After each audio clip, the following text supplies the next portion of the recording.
Cette session va se passer en français, mais si vous avez des questions dans la salle, préparez-vous. Je pense qu'on va essayer de donner aussi la priorité cette fois-ci à l'expression, parce que depuis hier, on entend beaucoup de réflexions globales très approfondies sur les questions, y compris qu'on va aborder maintenant. Et tout à l'heure, on a bien vu qu'il y avait une demande aussi d'exemples. Alors on va le faire, et on va le faire avec différents types d'acteurs, hein. On a des acteurs donc élus, industriels et institutionnels. Et notre objet, tel qu'il était défini hein, avant qu'on se voie et même qu'on échange pour préparer cette session, c'était donc la transition écologique.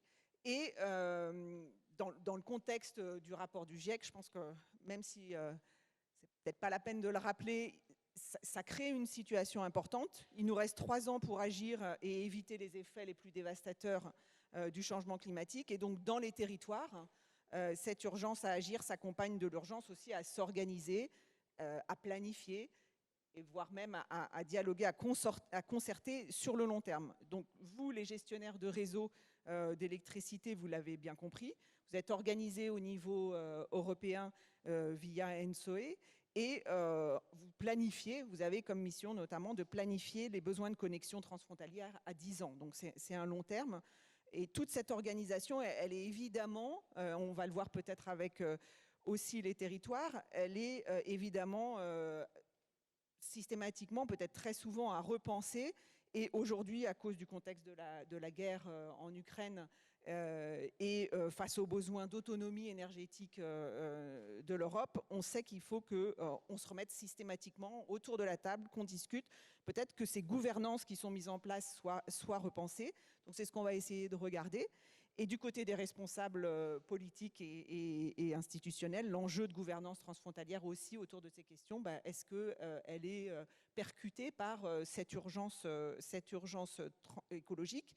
Et du coup, comment vous l'organisez ou l'anticipez sur le long terme? Voilà.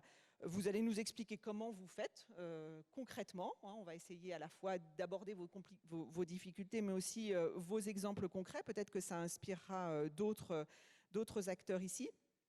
Et puis, on va le regarder de votre expérience d'élu, je le disais, d'acteur, je trouve que c'est intéressant, et puis aussi au sein de l'institution, au service des élus et des territoires transfrontaliers, quelles sont les difficultés que vous avez. Voilà. Nous, on a envie de savoir hein, ce que vous pilotez, ce que vous accompagnez, et en vérifiant peut-être aussi, je ne sais pas si c'est des trucs et astuces, mais en fait, les manières de préparer cette résilience d'adaptation de long terme. Hein, c'est être dans le présent et être dans le long terme. Est-ce que ça pose un sujet particulier? Voilà.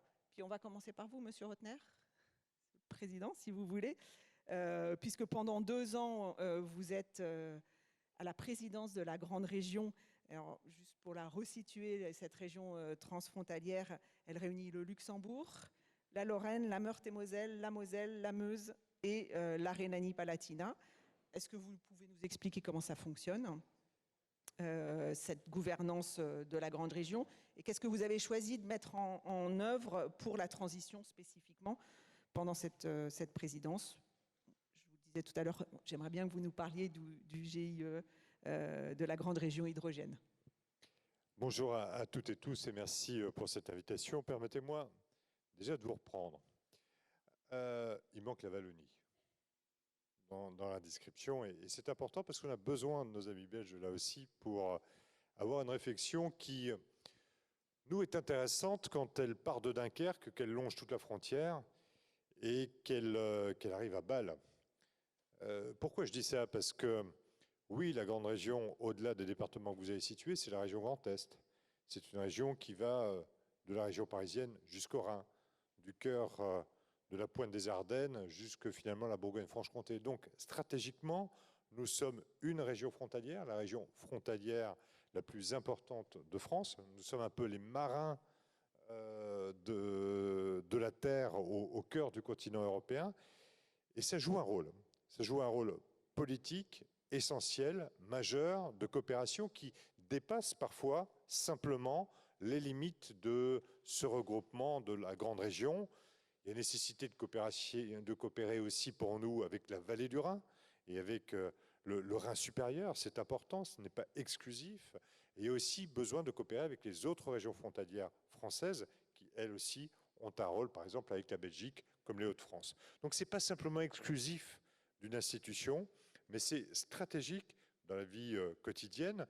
Et peut-être, mais je sais, pour avoir suivi un peu à distance vos travaux ce matin, c'est aussi, mine de rien, aujourd'hui, l'affirmation des régions par rapport à des stratégies nationales. C'est des coopérations qui parfois ne passent pas par Paris, par Berlin, par Bruxelles ou d'autres, en se disant, entre régions, nous avons une compétence, un effet levier, une force, et nous ne sommes pas obligés forcément de passer par un pouvoir central diplomatique, que nous les localisons. J'ai une chance, je dois être le seul président de région d'ailleurs métropolitain qui, dans le cadre d'une expérimentation, a, de par la loi, une reconnaissance diplomatique en lien avec la préfète de région dans les rapports transfrontaliers de proximité. C'est assez intéressant. Ça donne en tout cas une forme de reconnaissance et de travail au quotidien. Sur les sujets qui vous intéressent, sur le développement durable, sur ces éléments extrêmement concrets, au-delà de la crise sanitaire d'ailleurs que nous venons de connaître, vous êtes revenu dessus, mais qui nous impose aussi une réflexion vraiment dans la responsabilité sociale et environnementale au sens large, et la santé n'est pas indissociable aujourd'hui de ce sujet, au contraire, elle en est partie prenante. Mais nous avons voulu placer la présidence française de la grande région bien sur ces thématiques extrêmement fortes. Comment est-ce qu'aujourd'hui, ensemble, on réfléchit en termes de mobilité, en termes de mobilité durable? C'est un investissement de 375 millions d'euros, par exemple, de matériel roulant que nous opérons avec une ouverture de lignes transfrontalières, 7 lignes transfrontalières qui vont être développées entre la France et l'Allemagne, un peu à l'image du Léman Express, même si ce n'est pas tout à fait le même système et même si nous ne reposons pas, mais nous sommes allés l'étudier, naturellement. On en parlera tout à l'heure, je crois. C'est aujourd'hui une gestion de l'eau. Rappelez-vous, il y a quelques mois, des inondations catastrophiques en Rhénanie-Palatinat, en Wallonie, avec une responsabilité commune. C'est que entre l'amont et l'aval, là aussi, nos stratégies doivent être réfléchies, identiques et intelligentes. Et il y a des façons de faire différentes entre l'amont et l'aval. En termes de pollution et de choix industriels aujourd'hui, nous avons 2 soudières en Lorraine qui rejettent des chlorures. Eh bien, nous nous sommes engagés dans un deal avec eux à diminuer ce rejet de chlorure de telle manière à ce que du côté du Luxembourg ou de l'Allemagne, ces taux diminuent et que la consommation de l'eau puisse trouver un retour à la normale. Nous avons aujourd'hui sur l'hydrogène des sujets majeurs. Pourquoi? Parce que nous sommes au croisement d'un hydrogène-duc qui potentiellement pourrait venir de Hambourg, d'un autre qui va venir de la mer du Nord où le Luxembourg va acheter des éoliennes pour produire de l'hydrogène et le descendre jusqu'au Luxembourg et le revendre éventuellement à la Sarre et à l'industrie lourde de la Sarre. Et nous avons un hydrogène-duc qui va venir du sud de la France. Et nous sommes en même temps producteurs d'hydrogène avec nos voisins allemands qui ne pourront en produire que 40% par rapport à leurs besoins industriels et en importer 60%. Donc ça, c'est des projets extrêmement concrets, majeurs, que nous discutons en ce moment et qui s'additionnent à des projets peut-être plus microscopiques et encore, comme par exemple la production de chaleur de part et d'autre du Rhin, entre Strasbourg et Kehl, où Kehl fournit de la chaleur fatale à partir d'une usine vers Strasbourg. Tous ces exemples-là sont extrêmement concrets, c'est lancé, c'est là. Et du coup, ce qui nous intéresse, je pense aussi, c'est de comprendre dans tous ces exemples ce qui fait que ça fonctionne ou quels sont les freins que vous avez spécifiquement. Vous avez évoqué là, ce statut spécifique diplomatique, c'est très intéressant. Est-ce qu'il y a d'autres choses et enfin en quoi ça aide déjà? On attend un cadre clair de l'Europe, on attend un cadre clair de nos États. Et un cadre clair qui reconnaisse votre capacité à décider ensemble? Un cadre clair dans ces grandes infrastructures aujourd'hui de développement durable. Aujourd'hui, l'Europe doit organiser le trajet, par exemple, comme elle l'a fait sur le gaz, en termes d'hydrogène-duc, en termes d'électricité, on y reviendra peut-être. Et à partir de là, les États doivent aussi définir le cadre dans lequel, à un moment donné, nous déclinons une stratégie de proximité.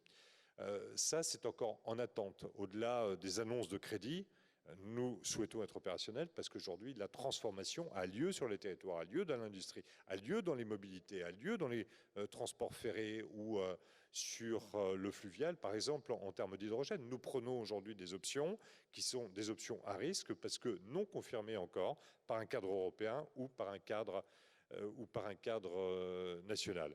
Ensuite, sur le côté diplomatique, c'est surtout pour moi une proximité de travail avec l'État en région, avec cette confiance qui se fait, avec finalement ce duo que je mène avec la préfète de région, qui s'est retrouvée dans la crise, qui aujourd'hui, dans la relance, est présent, qui, dans la capacité de trouver des ressources humaines, qui est aussi d'ailleurs un sujet transfrontalier compte tenu des flux de part et d'autre, eh bien, redonne aussi une fierté, une structuration, une capacité de répondre à nos pays voisins en parlant d'une seule voix. Parce que ce que nous avons mis en place à la région, souvent, c'est un peu reproché à la France, vous venez à 150 000, on ne sait pas qui parle pour qui. Sur la grande région, le schéma est simple, c'est-à-dire que mensuellement, je réunis tous les interlocuteurs de la grande région, préfète, département, région bien sûr. Nous mettons d'accord sur qui s'exprime au nom de qui, ce qui fait que, par exemple, les Luxembourgeois et les Belges n'ont plus qu'un interlocuteur du côté français. Et nous ne sommes surtout pas dans le syndrome, d'un côté il y a les riches, de l'autre côté il y a les pauvres, d'un côté il y a ceux qui fournissent les frontaliers et d'autre côté ceux qui en profitent. Non, aujourd'hui on construit ensemble. Alors je vous propose qu'on poursuive et ça peut-être vous fera réagir aussi avec Damien Cortinas. Vous êtes donc administrateur d'Ensoe, vous allez nous expliquer de quoi il s'agit, mais ce qu'on voudrait savoir, c'est en quoi cette association d'industriels, déjà vous allez nous expliquer comment elle fonctionne, permet de bien planifier du long terme. Pourquoi est-ce que ce ne sont pas les États qui négocient ces questions finalement du réseau d'électricité européen, qui dépasse d'ailleurs les frontières de l'Union. Donc voilà, comment est-ce que vous déployez, comment est-ce que vous planifiez ce réseau européen d'électricité commun, au-delà des frontières, on va dire. Tout d'abord, mais comme M. Rotner, merci beaucoup pour l'invitation aujourd'hui. Aujourd'hui, je suis peut-être un peu décalé par rapport aux autres intervenants. Peut-être d'abord expliquer un peu ce que c'est qu'Ensoe. C'est un sigle barbare, un peu barbare, enfin un sigle anglais, comme souvent dans nos travaux, qui est tout simplement quelque chose de très simple. C'est qu'il y a une vingtaine d'années, les gestionnaires des réseaux de transport d'électricité en Europe, dont RTE en fait partie, ont décidé de se réunir. Et de se réunir pour une question très simple, c'est qu'on a vu que l'électricité étant un moyen d'unir les pays, étant tous interconnectés, on peut aller beaucoup plus loin, il est beaucoup plus simple de gérer les réseaux quand on se met ensemble. Et on a une mission qui est à la fois de développer, mais aussi de gérer au quotidien ces systèmes électriques européens qu'on définit parfois comme une des plus grosses machines créées par l'homme, parce qu'on doit assurer un équilibre à tout instant entre la production et la consommation. On s'est mis ensemble et aujourd'hui, on considère que c'est une réussite parce que non seulement on a réussi à mettre en place beaucoup d'outils qui nous permettent justement de construire l'électricité d'aujourd'hui et de demain pour la transition énergétique, mais aussi aujourd'hui nous sommes reconnus. Et nous sommes reconnus par les législateurs, c'est-à-dire nous avons fini par avoir des missions d'intérêt public européen qui nous sont directement confiées, qui nous sont déléguées par les législateurs européens, mais aussi différents pays. Et si je vais aller à un exemple très, très concret, pour revenir à votre demande tout à l'heure, cette année, nous avons eu à gérer quelque chose de très concret, mais je pense très visible, qui est le raccordement électrique de l'Ukraine au réseau européen continental. Ce qu'on appelle synchronisation dans notre jargon. Comment ça s'est passé? Quand la guerre a démarré, l'Ukraine s'est retrouvée isolée.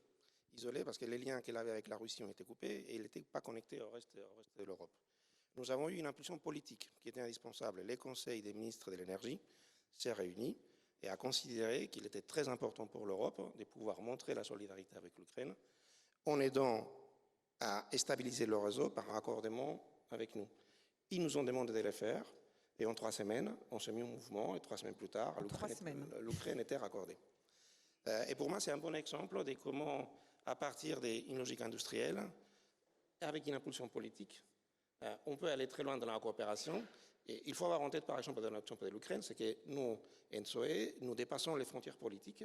On dit souvent que les lois de l'électricité ne suivent pas toujours les lois des hommes. Donc nous avons dans notre association aussi, par exemple, la Suisse, les Balkans, la Norvège, enfin des pays qui ne sont pas politiquement dans l'Union, mais qui en font partie. Et nous avons accordé l'Ukraine avec un accord unanime de l'ensemble des pays, y compris par exemple, quand vous connaissez la situation politique de la Serbie. Et du coup, alors, dans ce cas-là, ça s'est passé, on a l'impression, en tout cas, assez fluidement, de manière fluide et en 3 semaines. Je pense qu'il y a pas mal d'acteurs ici qui se disent que résoudre des problèmes transfrontaliers de telle ampleur dans un contexte de guerre en 3 semaines, ça donne envie. Est-ce que, du coup, vous pouvez nous dire quels sont finalement les avantages même de cette structure, enfin, dans son fonctionnement et peut-être aussi ses freins, parce que malgré tout, vous en avez sûrement dans les relations avec les États, avec des décisions stratégiques. Non, si je commence par les freins, nos freins principaux aujourd'hui, c'est clairement nous sommes 39, encore une fois, nous dépassons les frontières politiques de l'Union, enfin c'est toute l'Europe, quasi toute l'Europe électrique qui est réunie. 39, il faut se mettre d'accord, et chacun d'entre nous est dans un contexte politique national aussi. Chacun d'entre nous, chacun des gestionnaires des réseaux de transport, est dans un contexte politique national, avec des intérêts qui sont parfois alignés et parfois divergents. Je pense que l'intérêt de ce qu'on peut faire en tant qu'industriel, c'est que nous allons être en recherche des solutions. C'est-à-dire, à un moment donné, nous voyons que les pays ne sont pas complètement alignés dans la manière de traiter les questions.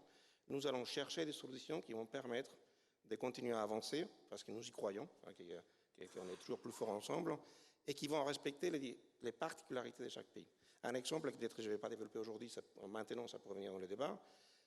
Dans les mix énergétiques, si je prends les 4 pays qui sont un peu plus l'objet de la table ronde aujourd'hui, entre la France, la Suisse, l'Allemagne, la Belgique, la place du nucléaire, la place des renouvelables va être très différente. Comment on fait en sorte que ça marche? Notre rôle, c'est de trouver des solutions.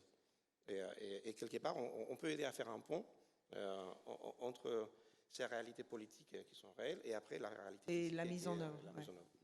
Ok, bah c'est passionnant, ça va faire peut-être écho ensuite et on y reviendra. Anna-Karina Kolb, on l'a dit, vous êtes au service des affaires extérieures et fédérales de l'État de Genève. Alors c'est un territoire peut-être qui est bien identifié comme un territoire ou un bassin de vie frontalier. Vous y gérez des projets, d'après ce que j'ai compris, depuis 20 ans. C'est ce qu'on s'est dit. Et est-ce que du coup, les défis que vous relevez au quotidien, ils ont été percutés, ils sont différents avec l'urgence climatique? Et est-ce que ces sujets-là, ils amènent nécessitent des modes de gouvernance spécifiques? Bonjour à toutes et à tous. La transition écologique, je dirais, dans le périmètre du Grand Genève, c'est un accélérateur de coopération transfrontalière. Et ce périmètre du Grand Genève est en quelque sorte, pour des raisons historiques et géographiques évidentes, un creuset de coopération transfrontalière, d'interdépendance, comme ça a été dit précédemment. Nous sommes interdépendants depuis toujours et nous avons mis en place des solutions innovantes pour gérer ce bassin de vie commun depuis toujours. Ça a commencé dans les siècles précédents avec l'approvisionnement avec des zones franches. Dans les années 70, nous avons aussi mis en place un organisme pour que, au-delà de la frontière, nous puissions discuter ensemble, parce que nous appartenons sur ce bassin de vie transfrontalier à 2 nations qui sont institutionnellement organisées de manière diamétralement différente, avec un État centralisé, avec une dynamique institutionnelle extrêmement forte en France, avec création de collectivités, transfert de compétences, et en face de la France, la Suisse qui, pratiquement depuis 1848, en tout cas sur notre versant, n'a pas bougé institutionnellement parlant. Et donc, il faut qu'on puisse se parler entre ce fameux millefeuille français et puis, côté suisse, quelque chose qui se rapproche plutôt du saucisson, divisé en 26 tranches avec les 26 cantons. Et donc, nous y travaillons de manière assez pragmatique avec une gestion de bassin de vie caractérisée par la gestion d'un environnement et d'une qualité de vie d'un bassin d'eau avec un lac et un fleuve qui le traverse et des chaînes de montagnes qui obligent à travailler collectivement. Donc 1970, la première instance qui permet de discuter aux collectivités, la mise en place d'un outil de financement absolument structurant, c'est la compensation financière, sans lequel nous n'aurions pas pu nous développer ensemble. Et puis, avec les accords bilatéraux, on a parlé du cadre européen. Ce cadre européen qui, en 2000, se portait mieux dans les discussions entre la Suisse et l'Europe qu'à l'heure actuelle. Mais en 2000, les accords bilatéraux stimulent les flux qui sont énormes. On a parlé des flux. Il y a environ 130 000 personnes qui traversent la frontière de l'extérieur de Genève à Genève tous les jours pour venir y travailler. Donc on a une gestion de flux qui est gigantesque, qui s'est accélérée avec les accords bilatéraux et puis avec tous les effets de cette croissance économique totalement positive pour nous, mais qui a bien sûr des effets indirects, indésirables en termes de gestion du territoire, d'aménagement du territoire, beaucoup de déséquilibres, on en a parlé ce matin. Ouais. Il s'agit de pouvoir accompagner à tout le moins ces déséquilibres. Et donc, dans les années 20, la politique des agglos, la problématique des métropoles, et donc on s'est doté du Grand Genève, donc qui est une gouvernance ad hoc, appropriée avec des équipes, avec des ressources, avec une structure juridique ad hoc pour adresser ces nouvelles problématiques, trouver des solutions. Et cette montée en puissance de cette gestion beaucoup plus localisée est quelque chose qui est à disposition actuellement. Donc pour cette transition écologique, elle maintenant dispose de structures de coopération qui sont mises à disposition et que nous adaptons au fur et à mesure des nécessités. La transition écologique, c'est un accélérateur, ça nécessite de passer à une vitesse supérieure. C'est devenu le fil rouge du Grand Genève, donc nous projetons d'orienter l'intégralité de nos travaux autour de cette transition à tous les niveaux, aménagement, projets environnementaux, mobilité bien sûr, j'aurai l'occasion certainement d'y revenir, parce qu'il y a une chose qui est absolument claire dans le Grand Genève et en particulier alors à Genève, c'est que la transition écologique ne pourra se faire que de manière collective, commune et transfrontalière. Vous m'avez tendu vous-même la perche à travers un exemple. Je pense que c'est intéressant, un peu même question. On a évoqué ensemble en préparant l'exemple du RER Léman Express et vous l'avez évoqué, Monsieur le Président, pour illustrer finalement ces enjeux rencontrés dans l'organisation. En plus là, on a un projet qui n'est pas seulement de planification, qui est très concret, qui est ancré dans le territoire. Donc on imagine bien la complexité pour traverser une frontière. Je pense que c'est plutôt à vous de nous raconter ces anecdotes, ces difficultés de l'organisation et d'un tel projet et comment vous les avez levées. Alors le Léman Express, le LEX, en un mot, quand on l'appelle chez nous, c'est, je dirais, l'emblème d'un nouveau paradigme, le nouveau paradigme de la mobilité dans la région. C'est l'ex du futur. Du présent, mais pas fini. Il est en cours de déploiement. C'est une épopée et une course aux obstacles qui ont été franchis les uns après les autres, et Dieu merci sans savoir à l'avance que nous allions aborder tous ces obstacles-là. Alors pour en citer quelques-uns, il y a eu des obstacles bien sûr financiers, hein. Il a fallu trouver des financements et ce sont les projets d'agglomération, autour du projet d'agglomération qu'on a réussi à fixer, articuler les différents financements, que ce soit du côté français comme du côté suisse, avec un accueil et une attention particulière des capitales, en particulier du canton de Berne en termes de financement. La quête de financement dépasse bien sûr simplement les rails et les rames, puisque qui dit nouvelle infrastructure dit déficit de fonctionnement. Donc nous continuons à chercher des sources de financement pour financer le déficit d'exploitation. Le LEX, c'est quand même 60 000 personnes transportées par jour, ce qui dépasse les prévisions que nous avions avant le Covid.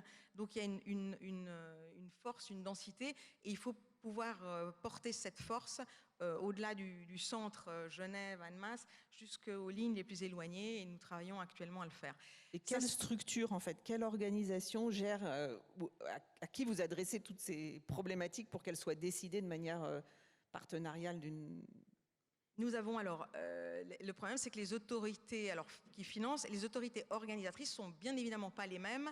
Voilà. La région, Auvergne-Rhône-Alpes côté français, avec l'Office fédéral des transports et les cantons côté suisse en ce qui concerne ces autorités-là, avec 2 régies nationales, avec des cultures, bien sûr des rames différentes, hein, fierté nationale, industrie nationale oblige, Spuller, Alstom. Donc il faut savoir que quand il y a une panne de train au début, pour donner un exemple, ce qu'on fait avec une rame en panne n'est pas la même chose, bien évidemment, quand on travaille à la SNCF que quand on est un mécano des CFF. Donc ça va jusqu'à arriver à trouver un langage commun de la gestion des pannes de train, ce qui n'allait pas du tout de soi, parce que c'est la première fois qu'on a un RER international sur sol européen. Il faut savoir qu'entre un arrêt et un autre, vous avez 3 minutes. En 3 minutes, il peut arriver beaucoup de choses. Il y a un tunnel. Les difficultés touchent aussi la sécurité. Quand vous avez un délit qui est commis d'un côté de la frontière, à 3 minutes près, vous vous retrouvez de l'autre côté de la frontière. Qu'est-ce qu'on fait en termes de poursuite? Qu'est-ce qu'on fait en termes d'images qui sont filmées? La protection des images privées n'est pas la même en Suisse et en France. Il a fallu régler tout ceci. Certains des éléments de ce que je vous raconte sont encore en cours des définitions. Vous parliez de la structure de gestion. On a mis en place une structure entre les CFF et la SNCF. Il manque maintenant la structure, le véhicule juridique pour la gestion du LEX sur la durée. Nous n'avons pas encore trouvé. La législation française et suisse ne permettent pas pour l'instant, mais on y travaille. Il va falloir inventer un nouveau véhicule, un nouvel animal, si j'ose dire, qui sera forcément hybride, qui sera certainement pas très très sexy, parce que c'est comme ça que ça se passe en transfrontalier, mais qui permettra au LEX d'être géré sur le long terme par les autorités. Alors, je ne veux pas vous souffler des idées, mais est-ce que les réseaux vous donneront des solutions? Enfin, vous avez quand même aussi des acteurs qui gèrent les réseaux les rails, hein, déjà. Est-ce qu'eux peuvent avoir une manière de gérer de manière intéressante pour vous? Bon, on va y revenir. À vous deux, peut-être Monsieur Rotner d'abord, quelle différence, enfin après s'être entendus les uns les autres, quelle différence ou complémentarité vous voyez dans les modes de travail qu'ont vos interlocuteurs du privé, les industriels, les politiques, les acteurs? Est-ce qu'il y a des choses qui peuvent s'inspirer? D'abord, j'imagine que vous travaillez ensemble, mais où est-ce que vous allez pêcher des idées? Ce que j'entends, moi je vis la même chose au quotidien tous les jours, enfin, c'est vraiment tous les jours. Mais ce que je suis frappé, on est en capacité de relier l'Ukraine en 3 semaines. On a fait du shortcut. On ne s'est pas posé de questions, on y allait, banco, est-ce que ça dysfonctionne? Non, aujourd'hui. Voilà. Et alors, voilà. Je vais vous prendre un autre exemple. J'ai un fabricant de trains qui est venu me voir l'autre jour, il me dit, il faut que je fabrique des trains pour la France, des motrices. Je fabrique exactement les mêmes en Hollande, sauf que la différence entre les deux, c'est qu'en France, on me demande 27 km de câbles supplémentaires dans la motrice. Norme française, 30% de coûts supplémentaires. Et on revient à ce quotidien où, effectivement, la réglementation, l'utilisation de l'image, la signalétique, tout diffère entre nos pays, et il faut qu'on invente, qu'on se complique la vie. Pourquoi est-ce que le long des frontières de nos pays, on ne peut pas faire du shortcut permanent dans une forme d'innovation, avec des bulles d'innovation, de coopération, dans lesquelles, eh bien, ok, banco, on y va, et on se simplifie la vie plutôt qu'on essaie de la compliquer, et que finalement le droit national, eh bien, nos droits nationaux essaient toujours de trouver à un moment donné une cohérence. Alors, vous avez parlé des accords d'Aix-la-Chapelle tout à l'heure, avec l'Assemblée franco-allemande, par exemple, de parlementaires qui essaient de trouver à partir de nos assemblées, de nos droits respectifs, des sortes de coopération. Mais il faut qu'ils se réunissent pour que, quand il y a un marathon des deux côtés de la frontière, en France, on demande un certificat médical, en Suisse, on ne le demande pas, en Allemagne, on ne le demande pas. Il faut des parlementaires pour ça. Du coup, mais pourquoi est-ce qu'à un moment donné, on ne peut pas se faire confiance et inventer des systèmes qui, de part et d'autre de la frontière, et on n'a pas parlé de la tarification, on n'a pas parlé de toutes ces difficultés secondaires, on a envie d'y aller. Mais aujourd'hui, on est véritablement freiné, à la fois par des contraintes de droit européen, de droit et de droits nationaux qui font que, oui, c'est vraiment difficile. Il faut voir la fois, quand on fait du droit européen, quand on fait de la coopération transfrontalière, on y arrive, on avance, l'aimant express le démontre. Nous avons effectivement ce sujet aujourd'hui de montée en puissance avec le Luxembourg, où nous passons sur notre axe principal de 8 000 passagers à heure à 23 000 passagers à heure en moins de 10 ans, avec des trains supplémentaires plus longs, à double étage, avec sauf que ça ne se fait pas du jour au lendemain, avec des quais qu'il faut prolonger,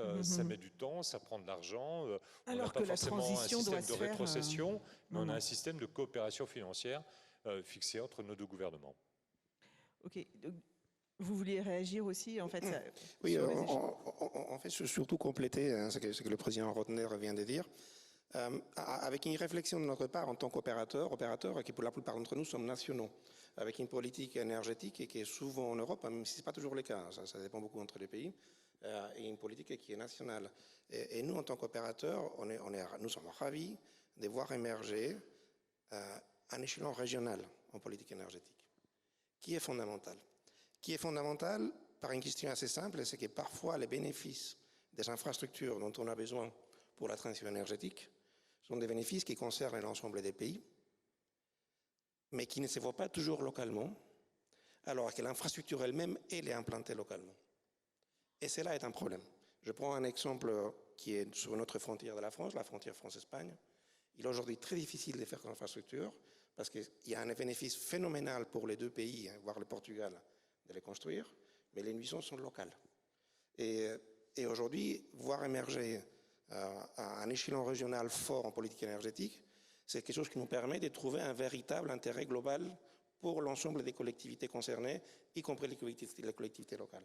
Et je pense que c'est fondamental. Et pour répondre un peu, c'est ce que vous venez de dire aussi sur la réglementation, nous, notre expérience, c'est qu'il faut une réglementation européenne en énergie aussi, pour des tas de raisons, parce que sinon, on aurait du mal à construire ce dont on a besoin de construire demain, et on est plus fort en le faisant. Mais ce qui est important aussi, c'est que cette réglementation européenne puis nationale laisse des espaces à des initiatives plus locales. Et c'est ce que j'appelle un espace, c'est un endroit dans lequel elle décide de ne pas légiférer ou de donner un cadre. Et un cadre dans lequel après, les pouvoirs publics et les industriels, on peut trouver des solutions. Des solutions qui parfois peuvent être très rapides et parfois plus de long terme. Enfin, je pense qu'il y a un espace pour les deux, mais je pense qu'il y a un véritable espace pour aller dans cette direction qui permettrait non seulement d'être plus efficace, plus intelligent et au fond moins cher en faisant tout ça, mais aussi d'associer l'ensemble des populations. Aujourd'hui, encore une fois, pour moi, les plus grands freins qu'on aura en Europe à la transition énergétique, c'est comment concilier l'intérêt général avec les nuisances locales. Alors, aujourd'hui, c'est une vraie question. Cet espace, en fait, c'est aussi pour de la gouvernance ad hoc. En fait, vous dites l'agilité, elle est vraiment en fonction des sujets et notamment face à cette question de la transition écologique. Finalement, vous avez inventé ou on peut inventer des systèmes les plus simples possibles. Et excusez-moi sur cette gouvernance, je reviens là-dessus, parce que parfois ça peut être du bilatéral, parfois ça peut être du multilatéral. Oui. Aujourd'hui, nous travaillons, d'ores et déjà, avec un espace intéressant qui s'appelle le Benelux. Pourquoi ? Parce que du côté du Benelux, sur l'offshore, sur l'hydrogène, il y a des choses extrêmement intéressantes qui sont en train de se passer. Est-ce que nous devrions les ignorer ? Bien au contraire, on se met dans des perspectives de coopération, mais c'est aussi un moyen, à un moment donné, d'arriver à Bruxelles, à Strasbourg ou à Luxembourg dans nos instances européennes en disant voilà, on a réfléchi. Et on ne vient pas tout seul, petite région, on vient ensemble, avec les énergéticiens, avec les politiques, avec les habitants et les usagers. Et c'est une démarche d'une partie de l'Europe qui vous demande d'agir sur ce territoire qui trouve, à un moment donné, eh bien, une cohérence sur un projet énergétique. Alors, ces gouvernances ad hoc ou ces intelligences de discussion, qu'elles soient d'opportunité ou qu'elles soient construites pour l'avenir en transition, elle est très claire. Dans ce qu'on peut faire en ad hoc, est-ce que, Madame Kolb, la question de gouvernance sans la capacité décisionnaire, ça pose un problème? Comment elle s'organise? Vous nous disiez qu'il y avait un exemple un peu unique pour le téléphérique transfrontalier, là, finalement, dans lequel il y avait une capacité de décision dans l'organisation. Sinon, vous travaillez ensemble, mais finalement, les décisions ensuite sont prises de part et d'autre par les États, par les décisionnaires, ce qui n'est pas le cas de votre organisation. Vous avez le pouvoir de décision. Vous êtes mandaté légalement. Dans un périmètre. Voilà, dans un périmètre d'action, etc. Mais voilà. Je crois que le maître mot, c'est le périmètre d'action. Après, quand on commence à travailler sur de l'ingénierie transfrontalière, on fait du ad hoc, on a des besoins locaux, on essaye de bénéficier des cadres nationaux et européens qu'il nous faut. Donc nous, on est toujours en demandeur, mais il faut savoir que dans le transfrontalier, à ce jour, soit vous avez une délégation de compétences qui est généralement extrêmement limitée et opérationnelle, sinon les instances qui regroupent les élus sont des instances où chaque élu, chaque représentant vient avec sa compétence décisionnelle qu'il a fait valider ou qu'il va pouvoir faire valider, sauf sur certains éléments opérationnels. Et dans le cadre du Grand Genève, il y a une instance qui nécessite d'avoir une délégation de compétences qui correspond à ces grands réseaux d'ailleurs électriques. C'est un téléphérique qui est une installation de haute montagne dans lequel il y a qui est en droit français et dans lequel il y a une délégation de compétences parce que c'est des questions de sécurité et de gestion, mais c'est quelque chose de très circonscrit. Mais pour revenir sur la nécessité d'avoir du rapport avec le local et le national, en fait, l'idée, c'est pas qu'on nous fournisse un cadre tout fait et déjà fini, c'est de nous laisser les marges de liberté qu'il faut. Et il y a des moments où il faut des réglementations nationales ou internationales. C'est le cas de la réglementation du télétravail, par exemple, maintenant, puisqu'on a parlé des flux. On a besoin de réponses européennes, on a besoin de réponses binationales. Mais pour le reste, on trouve des solutions et ce qu'il faut, c'est qu'on puisse les faire valider et les expérimenter si ça marche pour aller plus loin. Un des jolis exemples qu'on a dans la région, c'est et qui concerne l'environnement, c'est la fameuse vignette sticker que vous avez en France. Et il est clair que ça n'avait aucun sens d'avoir une vignette différente en matière d'usage des véhicules quand il y a des pics de pollution. Et alors le canton de Genève a décidé de prendre exemple sur la vignette, mais il faut savoir que bien sûr, les pics de pollution ne sont pas les mêmes entre la Suisse et la France, sinon ça ne serait pas drôle.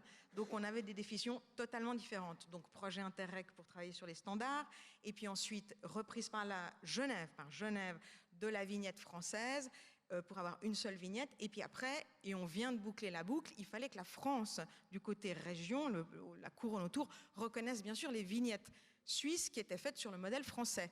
Et ça vient d'être fait, on a le hockey du ministère, merci.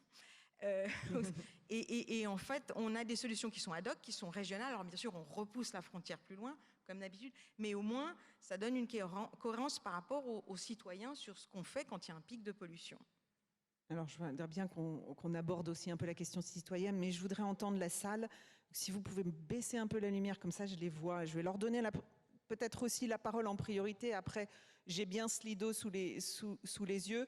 Slido va s'afficher si d'autres veulent poser des questions, mais voilà, je vous vois beaucoup mieux. Parce que depuis hier, on se dit qu'il faut des exemples, des témoignages. Est-ce que les échanges qui viennent de se dérouler face au long terme, face à la transition, ont évoqué chez vous des réactions, des questions? Est-ce que, en vous présentant aussi pour qu'on sache d'où vous parlez aussi, de quel territoire, de quel enjeu, est-ce qu'il y a des demandes de parole? Monsieur... Merci. Est-ce qu'il y en aura d'autres que je vois? Je vais regarder Slido alors. Oui, bonjour. Vous m'entendez? Oui. Oui, bonjour, Arnaud Burgess, je travaille à l'Université de Lausanne. J'ai une question pour Madame Kolb. Vous avez, comme vous l'avez annoncé un peu plus tôt, les accords cadres entre la Suisse et l'Union européenne sont au point mort. Moi, j'avais une question par rapport à la stratégie des cantons et notamment du canton de Genève. Quelle est votre vision par rapport à ça, à la suite? Est-ce qu'il y a déjà des stratégies au niveau cantonal que vous voulez mettre en place pour contourner ce problème?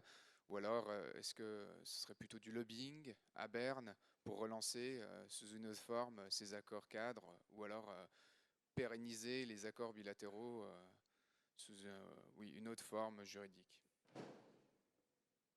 Merci beaucoup, Madame Kolb. Allez-y. Alors la stratégie de contournement, elle est compliquée parce que nous avons besoin de ces accords. Ce sont des accords cadres qui sont absolument vitaux pour la Suisse et qui se déclinent aussi au niveau des régions. Et donc là, les négociations internationales entre la Confédération et l'Union européenne sont absolument indispensables et incontournables. Cela étant, nous avons des relations transfrontalières très actives, nous relayons bien sûr nos souhaits. Le canton de Genève fait un lobbying très actif auprès du Conseil fédéral pour exprimer le besoin et le danger d'érosion des accords bilatéraux qui sont le cadre de nos relations avec la France et la France voisine en particulier. Et nous espérons que nous allons pouvoir avancer parce que c'est vraiment quelque chose qui, avec le temps, représente un grand danger pour la Suisse et pour le canton de Genève en particulier. Est-ce qu'il y a d'autres demandes? Je vous donne la priorité par rapport. Alors peut-être que c'est aussi vous qui posez des questions sur Slido, ça je ne peux pas le savoir, parce qu'il y a beaucoup d'anonymous et je ne vous vois pas bien. On a la chance d'être en présentiel. Si c'est vous qui posez des questions là, allez-y, je vous donne la parole. Monsieur, allez-y.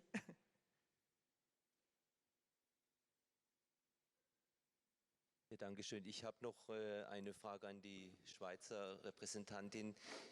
Attendez, on va prendre nos micros. Okay. En tout cas pour moi. Sie, neben dem EU-Rahmenabkommen liegt ja auch... Donc, mis à part l'accord cadre de l'UE, vous avez un accord énergétique entre la Suisse, ce qui a été arrêté. Donc, comment est-ce que vous pouvez évaluer la sécurité de l'énergie en Suisse pour l'hiver prochain? Parce que nous avons le problème que la Suisse est un pays de transit.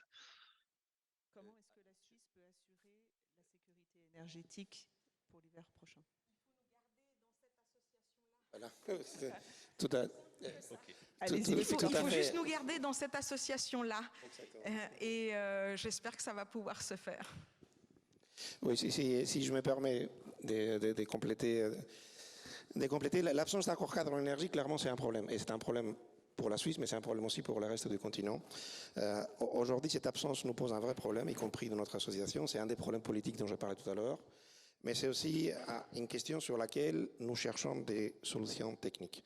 Et notamment, nous voyons notre rôle, justement, comme rappeler à tous les décideurs politiques en Suisse et à Bruxelles, que par exemple cet hiver, à cause des problèmes en particulier sur le gaz russe, on risque d'avoir des problèmes d'approvisionnement sur le continent européen, et les moyens suisses et les moyens allemands, par exemple, ils sont très complémentaires.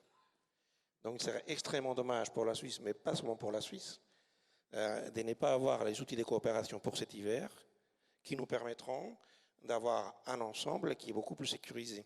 En électricité, en énergie en général, en électricité en particulier, plus vous êtes connecté, plus vous êtes large, plus vous êtes en sécurité. Et c'est un grand principe et que nous, on voit notre rôle comme rappeler aux décideurs, enfin, sur des questions qui nous dépassent un peu, qu'il y a un intérêt des citoyens derrière ça dont il faut arriver à en tenir compte.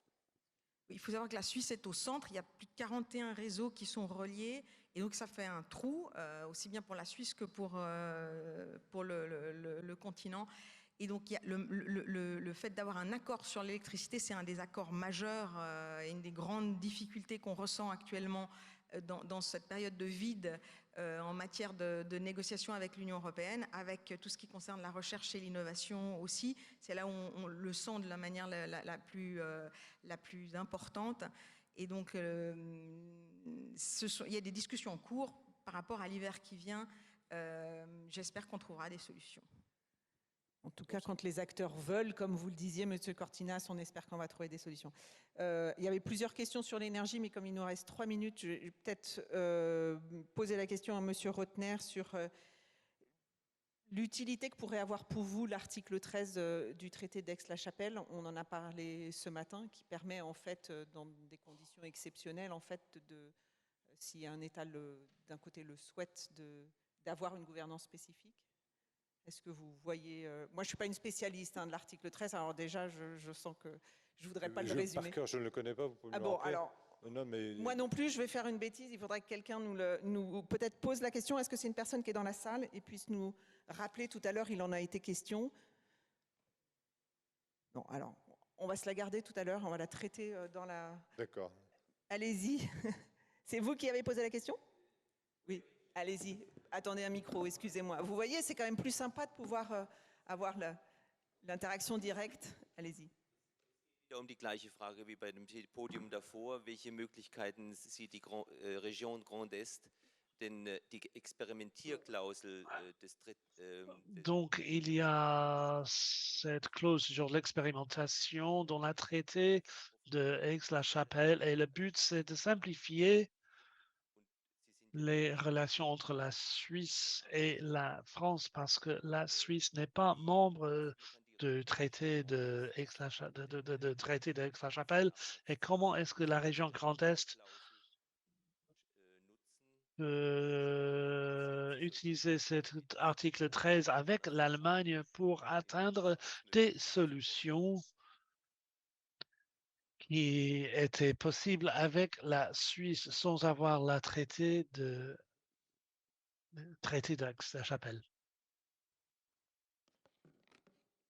J'ai rencontré dernièrement le ministre-président Kretschmann du Bade-Wurtemberg qui est venu en visite chez moi et nous sommes extrêmement attentifs et impatients au fait de voir ces négociations entre l'Europe et la Suisse reprendre de manière dense et pour nous permettre d'aboutir sur un certain nombre de coopérations, parce que nous avons d'ores et déjà des coopérations. Il y en a du côté de Genève, mais il y a aussi, par exemple, entre les universités du Rhin supérieur, Bâle, Fribourg, Karlsruhe, Mulhouse, Strasbourg, une université avec un statut juridique particulier qui s'appelle indépendant, qui s'appelle EUCOR, où nous aurions besoin justement de cette participation suisse et que l'Europe considère la Suisse non pas comme une enclave à part, mais comme faisant partie de la dynamique qui est propre effectivement à la nécessité de concevoir une Europe de l'énergie, une Europe du savoir, une Europe de l'économie, une Europe du fret. Comment imaginer aujourd'hui nos couloirs européens s'ils ne passent pas à un moment donné en matière de fret par la Suisse pour rejoindre par exemple le port de Gênes. Enfin, tout cela, ça nécessite à un moment donné des décisions, un cadre européen, un cadre national, et après qu'on nous laisse faire. Alors, on arrive juste au terme de nos échanges.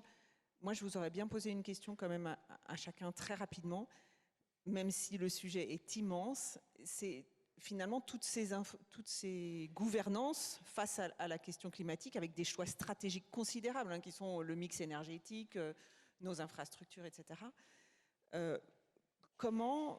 Enfin, ça pose quand même une question démocratique. Soit vous êtes décisionnaire d'une certaine manière, soit vous êtes élu et vous choisissez d'un côté pour un territoire qui finalement est transfrontalier. Quelle est la place démocratiquement des citoyens là-dedans? Est-ce que vous avez besoin, envie d'entendre des choses sur les choix stratégiques que vous faites de manière transfrontalière? Est-ce que vous les associez? Est-ce que vous y parvenez? C'est un énorme sujet. Est-ce que rapidement, cette question-là est abordée d'une manière... Je ne sais pas si c'est un sujet en soi, tellement pour nos concitoyens, il n'y a plus de frontières. Quand le train dysfonctionne entre deux pays, ils s'en foutent que ce soit le Luxembourg ou la France, il faut que le train fonctionne. Oui, je pensais plutôt à la planification stratégique peut-être. Mais sauf que le quotidien et la planification avec les citoyens, il commence par ce qu'on leur offre en termes de quotidien. Quand on ferme les frontières en cas de crise, comme ça a été connu, eh bien, c'est les citoyens qui nous font la remarque que là, on vit quelque chose d'anormal. Et donc, comme des alertes, en fait, comme des veilleurs. Et bien sûr que dans la réflexion, à un moment donné, il faut les inclure, il faut qu'ils soient avec nous, surtout dans des choix stratégiques comme cette responsabilité sociale et environnementale qui est la nôtre, qui est certes politique, qui est citoyenne. Je pense qu'elle est collective. L'Europe aujourd'hui et le transfrontalier ne fonctionnera que s'il est collectif. Qu'est-ce que c'est le collectif? C'est se mettre en mouvement ensemble, c'est-à-dire avoir un projet. Quand on est un projet, eh bien, on n'est pas forcément dans une défense juste d'une catégorie, mais on fait un compromis. Et le transfrontalier, c'est effectivement des territoires de compromis. Monsieur Cortinas, la question est plus compliquée pour vous, mais est-ce que vous attendez que les États, l'Europe, hein, à travers la COFE par exemple, vous fournissent des informations qui vous aideraient dans vos décisions? Certainement. Nous ne pourrons pas les faire sans sans que tous nos concitoyens, enfin, où qu'ils soient, enfin, soient d'accord, soient volontaires pour y aller. Et je pense que les mots-clés, c'est le mot-clé qui vient être dit, c'est le mot-clé compromis. Dans l'énergie, vous avez des bénéfices pour des collectivités très larges et vous avez des impacts qui sont très localisés. Et ces compromis est fondamental. Mais ces compromis ne peuvent pas se faire sont des vrais choix démocratiques. Mais on est dans un débat qui est beaucoup plus large que l'énergie. Hein. C'est cette notion d'intérêt général que parfois on perd un peu aujourd'hui et qu'il faut qu'on arrive à récupérer. Sur les infrastructures de transport, par exemple, enfin, tous ces besoins qui vont changer tous nos comportements, les penser avec des cultures différentes, c'est sûrement assez compliqué. Oui, je pense que du point de vue des citoyens, il y a les prestations, c'est ce qui les intéresse, c'est-à-dire qu'il y ait un résultat qui soit à disposition dans des régions dans lesquelles on circule librement et on veut continuer à circuler librement. Et deuxièmement, il y a de permettre aux citoyens de comprendre ce qui se passe en termes de problématiques, d'intérêt général et de compromis entre des systèmes différents. Ça devient très vite très complexe. La coopération transfrontalière nécessite un investissement pour comprendre comment est-ce que ça se passe. Et alors, faciliter la compréhension des citoyens, c'est un enjeu. Mais je ferai attention quand on dit que ça n'est pas démocratique, les décisions qui sont prises par les décideurs sont faites chacun, comme ça a été précisé avant, chacun selon les processus démocratiques. Il n'y a pas de décision autoritaire en transfrontalier. Donc, ce n'est pas une question de démocratie dans le sens alors très suisse du terme, je dois dire. C'est plutôt une question, mais c'est une question d'information et de permettre aux citoyens de suivre avec les nouvelles sensibilités en matière de transition, de suivre les débats, de pouvoir y participer et influencer là où ils peuvent le faire. Merci beaucoup à tous les trois. J'espère que vous avez eu des éclairages et des réponses à vos questions. On peut, je pense, les remercier.